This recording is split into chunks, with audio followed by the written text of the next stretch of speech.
Hey everyone, this is Trent Chapman with Short Sale Genius. A couple weeks ago, Lee Hannes and I did a video talking about multiple backup offers or multiple offers on a short sale.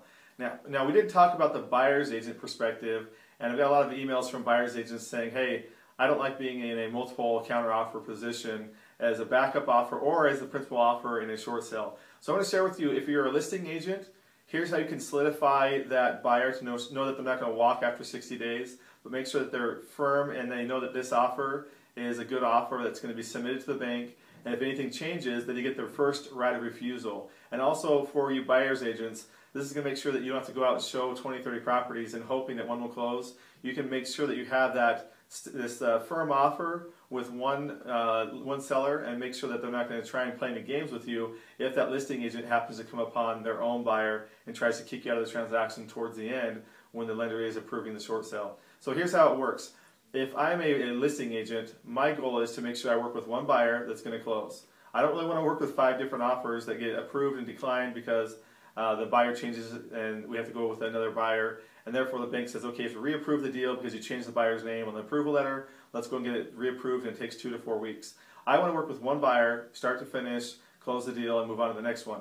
And I know most of you are the same way. You don't want to deal with multiple buyers who end up buying another home because they had 10 offers out on other properties. So what I do to make sure I have a good buyer in the transaction is I ask them to put money into escrow right away, and I ask them to put part of that money. Now you can determine if you want to do this or not. This is what makes it solid.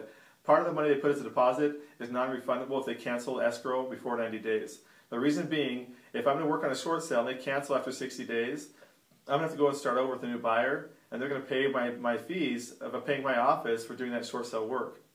So I let them know that on my contract or on the counter offer that if they cancel escrow within 90 days of opening escrow without a short sale approval, that they are now subject to pay $500 or $1,000, whatever you determine you want to do. Again, talk to your broker or your attorney, find out what you guys want to do in your state or in your brokerage. And I have a cancellation fee that is paid to my company for negotiating the short sale if they do not wait out the 90 days. We want minimum 90 days to get their offer approved. Now, what we're doing here is we're setting a standard saying, look, this is a short sale. It's not going to get done in 30 days. It's most likely to be 60 to 90 days to get approved. So we want you to be firm with us that in 90 days, I'm willing to wait for you to approve my short sale. After 90 days, that buyer can cancel and go off and get their money back. There's no problem. But we want to know they have 90 days commitment with our seller. So when we do this, we make sure we have a good buyer who's committed to this property, because we're taking it off the market, putting it contingent or pending subject to lender approval, however you show it in your MLS. And if we're willing to do that, make our seller go into this position of taking it off the market, we want to know the buyer is committed as well. Now, if you're a buyer's agent, your next concern is, well, what if I submit an offer and then the bank changes any of the terms? Now my contract with the seller is void. Because honestly, a short sale is subject to lender approval, and technically the lender shouldn't be changing any of the terms to a contract which is not a party. But if you put it subject to lender approval, the bank changes anything, now that contract between the buyer and seller is not enforceable. Therefore, the seller has an out. They can go with a backup offer. They can come, if a listing agent gets their own buyer, they can bring in their own buyer now, get commission on both sides if it's legal in their state. So this is a concern that buyer's agents have, is that my offer might get kicked out of first position because they'll get backup offers, and when the bank does change any of the terms or the price, now I'm in a position of multiple offers and bidding it up to a certain price. I would like to have the first right of refusal. So here's how you can do this. If you're a buyer's agent, you can submit with your offer that the buyer has the first right of refusal to accept any price or terms that are changed by the short sale lender. Now what this does is if the short sale lender changes, let's say the only thing that changes is the price and goes from $200,000 to $210,000, your buyer now has the right to accept that $210 before that seller can present that as a multiple counter offer situation to backup offers. This gives your client the first right of refusal to accept those terms. And if they don't accept them, then yes, that seller does have the right to go out and counter back to the other backup offers.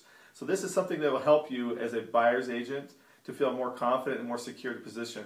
Now, if you're a listing agent and you want to give that confidence and that security to your buyer's agents, go ahead and let them know when they're making their offer to do that. Or when you're going through the counteroffer phase, let them know if they do a counteroffer that they should include that verbiage so that they have the first right of refusal to accept any of the terms or prices that may be adjusted by the lender, subject to seller approval as well. Because obviously, if the contract between the buyer and seller is sent to the lender saying that the short sale is subject to lender approval and that the seller requires a full release of liability to cooperate with the short sale. Obviously, if the bank came back and said, we accept your price, but we're not going to accept the full release of liability, again, that contract between the buyer and seller is not enforceable because one of the terms of that contract was not met by the lender. So remember, this is a transaction where the buyer and seller are the principals, but there is also that bank out there that's the short sale lender or multiple banks who have the right to accept or decline the payoff and may kill that deal. So we got to understand that there's a lot of ways to make a contract unenforceable in a short sale transaction. So you got to know the strategy and the way to make sure that your buyer or your seller is locked in tight so that you don't have to worry about going through multiple transactions just to close with one buyer or one seller. So hopefully this has helped you if you're a listing agent and if you're a buyer's agent.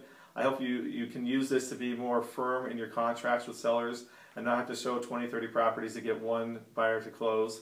And it'll make your job easier with short sales in this market. If you have any more questions, you can go ahead and comment on our blog at theshortsalegenius.com, or if you're on the blog right now watching this video, scroll down below and type in a comment below.